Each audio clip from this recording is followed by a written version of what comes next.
Bismillahirrahmanirrahim. Assalamualaikum warahmatullahi wabarakatuh.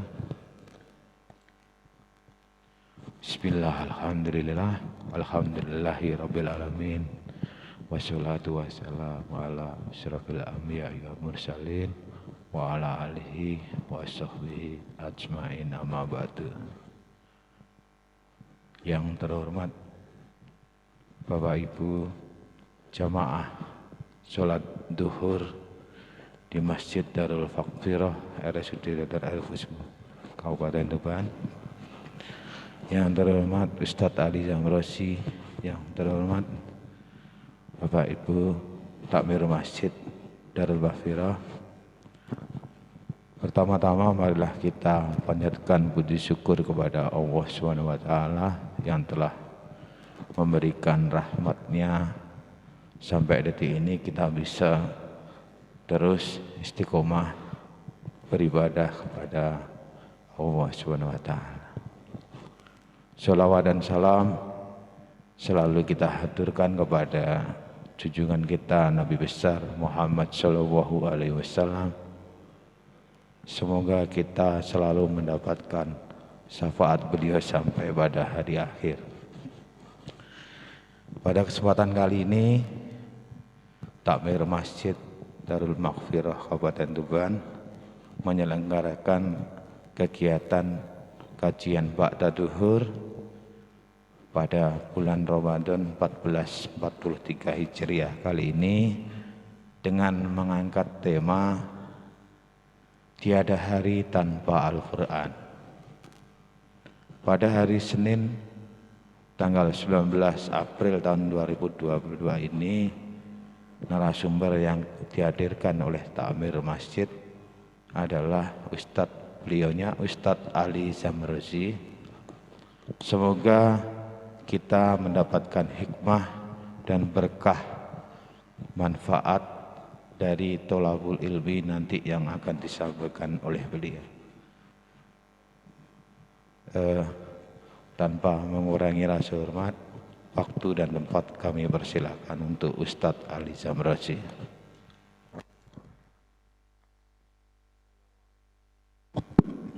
Assalamualaikum warahmatullahi wabarakatuh. Bismillahirrahmanirrahim. Alhamdulillahirabbil alamin. Wassalatu wassalamu ala asyrafil anbiya'i wal mursalin sayyidina wa maulana Muhammadin wa ala alihi wa ashabihi ajmain. Wala haula wala quwata illa billahil aliyil azim, amma ba'd. Kepada para jamaah Masjid Darul Maghfirah yang senantiasa dimuliakan Allah Subhanahu wa taala. Alhamdulillah pada kesempatan siang kali ini kita bisa bermuajahah bersama-sama, kita mengkaji, memutolaah ilmu-ilmunya Allah Subhanahu wa taala. Semoga dengan ini kita selalu mendapatkan tambahan dan wawasan ilmu dari Allah Subhanahu wa taala. Amin ya rabbal alamin.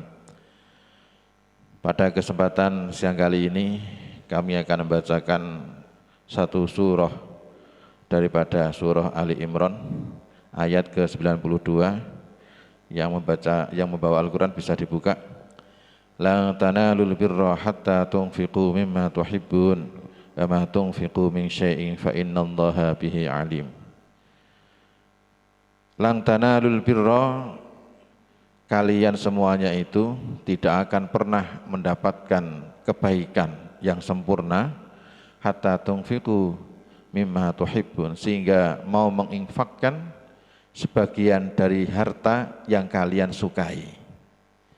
Ini merupakan satu ayat yang betul-betul memberikan dampak dan reaksi kepada para sahabat saat itu. Baginda Rasulullah Shallallahu Alaihi Wasallam pada saat turunnya ayat ini, ketika Baginda Rasul menyampaikan lan tanalul birra hatta tunfiqu mimma tuhibbun, ini setelah turunnya ayat ini kepada Baginda Rasul, ada reaksi kuat. Reaksi kuat ini dilakukan oleh beberapa dari kalangan sahabat. Ada sahabat yang namanya Abu Tolhah. Abu Tolhah itu ketika beliau mendengar ayat ini, lang tanalul birra hatta tunfiqu mimma tuhibbun. Itu Abu Tulhah berkata kepada Rasulullah, ya Rasulullah, inna ahabba amwali ilayya beruha. Jadi kata Abu Tulhah, wahai Rasul, saya itu memiliki harta yang paling aku sukai. Aku ini punya harta yang aku cintai, yaitu kebun beruha. Jadi beruha itu satu kebun yang berisi tanaman kurma yang sangat menyenangkan karena hasil dan buahnya melimpah ruah.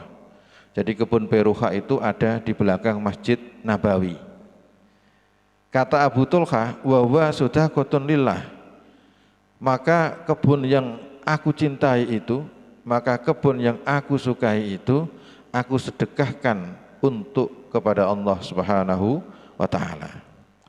Arju birroha wa dhuhroha. Saya hanya ingin dan berharap semoga kebun yang aku sedekahkan itu betul-betul aku mendapatkan kebaikan yang sempurna dari Allah Subhanahu wa taala. Jadi betul-betul Al-Qur'an itu ketika turun betul-betul memberikan dampak dan reaksi kepada para sahabat saat itu. Sampai-sampai baginda Rasul sallallahu alaihi wasallam ketika melihat peristiwa ini, melihat apa yang dilakukan Abu Tulhah, Kanjeng Nabi dawuh, "Bakhin." Wah, bejo tenan gue. Jadi cara bahasa sekarang itu bakhin itu bejo tenan gue. Bakhin, dzalika malun rabih. Itu harta yang sangat menguntungkan kamu nanti ketika berada di akhirat nanti. Jadi betapa Kanjeng Nabi ketika mendidik sahabat itu betul-betul enggak setengah-setengah, bisa langsung sempurna. Itulah nur yang dibawa oleh baginda Rasulullah Shallallahu Alaihi Wasallam. Itu satu sahabat. Ada sahabat lain. Sahabat ini yaitu salah satu khulafaur rasyidin, yaitu Sayyidina Umar bin Khattab. Sayyidina Umar bin Khattab itu pernah memerintahkan bawahannya untuk membeli seorang budak perempuan. Budak perempuan ini hasil peperangan ketika berada di Irak. Orang-orang Islam ketika peperangan menang. Akhirnya perempuan-perempuan kafir ini dijadikan budak. Ketika Sayyidina Umar memerintahkan untuk membeli salah satu budak di antara mereka, dibeli ya. Kemudian budak ini diaturkan kepada Sayyidina Umar. Sayyidina Umar merasa takjub. Budak kok ayune koyok ngene. Jadi Sayyidina Umar itu ajabahu husnuhum. Jadi sangat tersentuh akan kecantikannya. Wong kok ayune koyok ngene, padahal iki budak. Ketika sontak mendengar ayat lang tanalul birra hatta tunfiqu mimma tuhibbun. Jari Kanjeng Nabi, lak kita kepengin untuk sing bagus, sing sempurna, kudu tak infakno apa sing tak senengi. Akhirnya budak tadi seketika itu fa'ataqoha, akhirnya dimerdekakan oleh Sayyidina Umar bin Khattab. Jadi ayat ini menunjukkan kita, mengarahkan kita itu harus betul-betul bisa zuhud. Zuhud itu tidak harus orang itu miskin. Zuhud itu yang penting hati kita itu tidak terlalu ketergantungan dengan harta benda. Itu yang dinamakan zuhud. Jadi kita boleh kaya, tapi hati kita tidak pernah ada ketergantungan dengan harta. Kita boleh miskin, tapi miskin itu juga jangan menjadikan kita rakus untuk selalu mencari harta. Jadi itulah yang dimaksud zuhud. Kalau kita pelajari di bidang tasawuf, maka kita akan mendapati sedekah itu ada yang wajib, sedekah itu ada yang sunnah. Jadi sedekah itu ada yang wajib, ada yang sunnah. Sedekah wajib yakni zakat. Kalau sedekah biasa yang bukan zakat berarti sunnah. Kenapa ada yang wajib, ada yang sunnah? Standarnya orang itu harus betul-betul bisa mensucikan hati dari ketergantungan hati kepada harta benda. Sehingga diadakanlah zakat. Jadi gelem ra gelem kowe kudu zakat. Jadi zakat itu wong ben gak seneng karo harta benda. Seluruhnya. Lah gelem ra gelem iki diimplementasikan dengan yang namanya zakat. Makanya zakat itu namanya wajib. Kalau zakat pasti wajib. Enggak ada cerita zakat itu sunnah. Kalau sudah disebut zakat pasti wajib. Ya, jadi istilah zakat itu pasti wajib. Gunanya apa dan fungsinya apa dan hikmahnya apa zakat itu? Ben ati kita ini tidak ketergantungan penuh kepada harta benda. Makanya itu zakat. Nah, kalau untuk melatih diri setiap harinya itu dengan cara bersedekah. Jadi dengan cara sedekah berarti kita tidak terlalu ketergantungan dengan harta.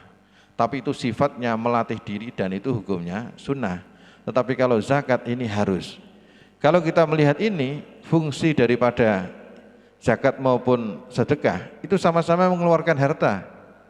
Kita keluarkan harta itu baik itu yang sifatnya wajib maupun sunnah agar hati kita itu bersih dari ketergantungan harta. Itulah yang dinamakan zuhud. Jadi zuhud itu kita tidak begitu ketergantungan dengan harta. Boleh kita kaya, yang penting hati kita steril dari harta, biasa dengan harta. Kita boleh miskin, tapi miskin yang tidak terlalu rakus dengan mencari harta. Kalau miskin kemudian dia rakus, sangat rakus untuk mencari harta, ya tidak ada ubahnya kalau dia zuhud. Lebih baik kaya, tetapi kaya itu tidak menjadikan hatinya ketergantungan kepada harta. Jadi itulah salah satu pemaknaan daripada ayat lang tanalul birra hatta tunfiqu mimma tuhibbun. Ada lagi seorang sahabat ketika mendengar ayat ini punya reaksi. Disebutkan di dalam tafsir Ibnu Ajibah. Al-Imam Ibnu Ajibah mengatakan waja'a Zaid Ibnu Harithah bi farasin kana yuhibbuha faqala hadi fi sabilillah fahamala 'alaiha Rasulullah sallallahu alaihi wasallam Usamah waladahu faqala Zaid innama aradtu an atasaddaqa biha faqala alaihi salatu wassalam innallaha qad qabilaha. Jadi ada seorang sahabat namanya Zaid bin Harithah. Zaid bin Harithah itu ketika mendengar ayat ini sontak langsung dia teringat memiliki kuda yang sangat ia sukai. Kalau sekarang itu mobilnya. Jadi kuda yang sangat bagus, kuda yang sangat ia sukai. Kata Zaid bin Harithah, hadihi fi sabilillah. Ini saya sedekahkan untuk fi sabilillah. Jadi betapa Al-Quran pada saat itu, saat baginda Rasulullah SAW itu memberikan pengaruh yang kuat kepada para sahabatnya. Apa yang dikatakan Nabi disampaikan dari Allah, langsung ada reaksi yang kuat dan memberikan pengaruh baik kepada para sahabat-sahabatnya. Kepada para jamaah duhur yang dimuliakan Allah Subhanahu wa taala. Ini juga ada kaitannya dengan satu hadis ketika baginda Rasulullah sallallahu alaihi wasallam mengatakan idza mata banu adama in qata'a amaluhu illa min salasin shadaqatun jariyah au ilmun yuntafa'u bihi au waladun sholihun yad'u lahu. Jadi seseorang itu kalau sudah meninggal dunia, amalnya itu akan terputus. Tidak lagi ada pemasukan pahala yang mengalir kepada dirinya. Karena sudah terputus, kecuali ada 3 perkara. Yang pertama, shadaqatun jariyah. Atau yang namanya sedekah jariyah. Para pakar fikih zaman dahulu seringkali mengkaitkan sedekah jariyah itu dengan wakaf. Sampai-sampai wakaf, ya kalau jenengan istilahnya di sini kan wakaf. Nah, wakaf itu salah satu dasarnya adalah hadis ini, yaitu shadaqatun jariah. Meskipun orangnya sudah meninggal dunia, akan tetapi sedekahnya tadi masih bisa dimanfaatkan. Ini kalau kita tarik lebih panjang lagi, sebagaimana yang disampaikan Imam Suyuti, ya, dinukil di kitab I'anatut Thalibin, Imam Suyuti itu mengatakan termasuk sedekah jariah itu suatu hal, suatu harta yang kita sedekahkan dan harta itu masih ada terus. Cara gampangannya tidak habis pakai, ya, tidak habis pakai. Contoh jenengan ya, kalau wakaf, ya, kalau wakaf itu biasanya kan wakaf tanah, maka tanah itu enggak boleh dijual setelah itu, tidak dihibahkan setelah itu, maka wakaf ini hanya digunakan untuk kebaikan-kebaikan sosial. Maka orangnya wafat pun kok wakaf tanahnya masih, maka selamanya mendapatkan aliran pahala. Sebenarnya tidak harus wakaf, tidak harus menggunakan sigot wakaf, menggunakan sigot hibah maupun sedekah maupun infak, tapi sistemnya barang itu masih ada terus. Contoh semen, tidak menggunakan bahasa wakaf, atau kumbung, batu dan sebagainya, gendeng, keramik, selagi itu masih utuh, orangnya kok sudah wafat duluan, maka itu akan mendapatkan aliran pahala terus. Jadi tidak harus menggunakan wakaf ya. Makanya ulama-ulama dulu itu lebih suka sedekah yang sifatnya tidak habis pakai. Jadi sifatnya itu meskipun orangnya meninggal, barangnya tadi tetap masih ada. Jadi seperti itu. Jadi tidak harus wakaf. Meskipun wakaf itu lebih enak. Karena apa? Kalau wakaf itu tidak lagi boleh dijual, tidak boleh lagi dihibahkan kepada yang lain. Jadi itu salah satu pahala yang besok akan tetap mengalir meskipun orang itu telah meninggal dunia. Ada lagi yaitu ilmun yuntafa'u bihi, ilmu yang diambil manfaat. Ya, ini ada catatannya, yang diambil manfaatnya. Berarti kalau ada ilmu nggak diambil manfaat, ya tidak mengalir. Makanya kalau ulama-ulama dulu itu suka menulis kitab, mengarang kitab, sampai sekarang pun masih bisa dikaji, bisa diamalkan. Seperti Imam Ghazali, itu kisaran beliau tahun 500 Hijriah, sekarang sudah tahun 1400 Hijriah. Kira-kira sudah berapa ratus tahun, Pak? Hampir 900. Masih bisa diamalkan kitabnya, masih bisa dikaji kitabnya. Itu manfaat. Itu kalau selagi masih ada manfaat terus, maka si penulisnya, yaitu Imam Ghazali misalnya, itu akan mendapatkan aliran pahala terus dan selamanya. Ila yaumil qiyamah. Loh, itu enaknya begitu, Pak. Makanya bisa dikatakan, wah ini MLM marketing, multi level marketing abadi ya. Jadi luar biasa. Makanya menulis kitab itu sesuatu yang sangat bermanfaat ya, selagi bisa diambil manfaatnya. Kalau kitab itu nggak pernah dikaji, nggak pernah diapa-apakan, nggak ada manfaatnya, ya berarti selesai. Yang penting di sini tetap ada manfaat. Maka saya teringat ketika guru TPQ misalnya, guru TPQ satu orang mengajari anak 10, kemudian anaknya pintar, bisa baca basmalah, bisa baca Fatihah, kemudian bisa sholat, wudhu dan sebagainya, sudah pintar semuanya.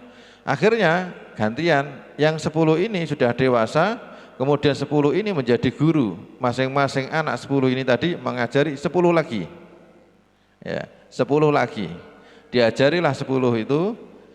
Kira-kira guru pertama dapat pahala dari 10 murid, terus 10 murid punya murid lagi, 10 lagi juga mendapatkan pahala dari mereka-mereka.